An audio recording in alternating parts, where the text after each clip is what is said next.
അപ്പ തന്ന ഒരു ബ്ലെസ്സിംഗ് എന്ന് പറയുന്നത് നദി എന്നുള്ള തിരഞ്ഞെ ഇറക്കിയ ഒരു ആൽബത്തിന് പ്രത്യേകിച്ച് ഞാനൊരു തുടങ്ങിയ കാലങ്ങളിൽ ആക്ച്വലി തുടങ്ങിയ കാലം എന്ന് പറഞ്ഞില്ല പക്ഷേ കോഴിക്കോട് ആ ഒരു കാലത്താണ് നടന്നത്.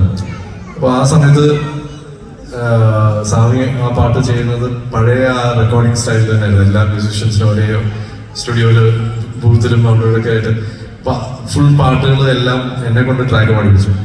അപ്പൊ ഞാൻ സാമിയുടെ കൂടെ ഇരുന്ന എല്ലാ പാട്ടുകളും പഠിച്ചു.